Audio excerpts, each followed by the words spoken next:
Hi friends, వ్యవసాయ కూలీలకు సంవత్సరానికి 12,000 రూపాయల ఆర్థిక సహాయం. దీనికి ఏ విధంగా అప్లికేషన్ చేసుకోవాలి, లబ్ధిదారులను ఏ విధంగా గుర్తిస్తారు అని చెప్పేసి చాలా మంది అయితే కామెంట్ చేయటం జరుగుతుంది. సో దీనికి సంబంధించినటువంటి పూర్తి ఇన్ఫర్మేషన్ ఈ వీడియో ద్వారా మనం తెలుసుకుందాం. సో నేను నిన్న ఒక వీడియో చేయటం జరిగింది. వ్యవసాయ కూలీలకు సంవత్సరానికి 12,000 రూపాయల ఆర్థిక సహాయాన్ని చేస్తారు అని చెప్పేసి ఉప ముఖ్యమంత్రి బట్టి విక్రమార్క గారు ప్రకటించినట్లుగా నేను నిన్న ఒక వీడియో చేయటం జరిగింది.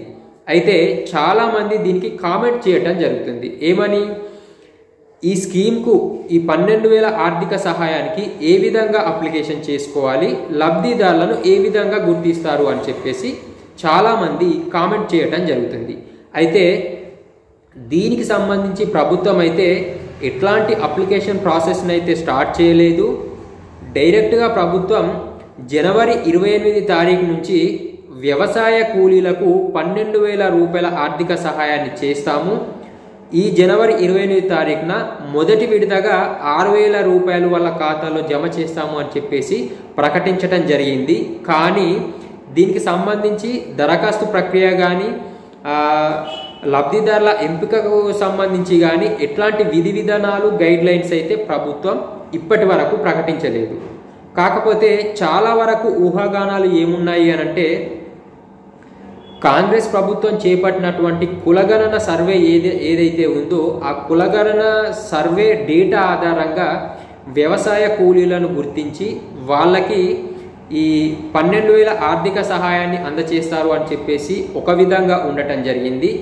మరొకటి ఏంటి అనంటే, ఉపాధి హామీకి ఉన్నటువంటి జాబ్ కార్డ్స్ ఏవైతే ఉన్నాయో ఈ జాబ్ కార్డ్స్ ఆధారంగా వ్యవసాయ కూలీలను గుర్తించి వాళ్లకు 12,000 ఆర్థిక సహాయాన్ని చేస్తారు అని చెప్పేసి ఊహాగానాలు మాత్రమే ఉండటం జరిగింది.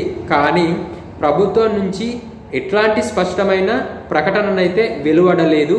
సో ప్రభుత్వం నుంచి స్పష్టమైన ప్రకటన వెలువడేంత వరకు దీనికి సంబంధించి మనకు ఇన్ఫర్మేషన్ అయితే తెలియదు.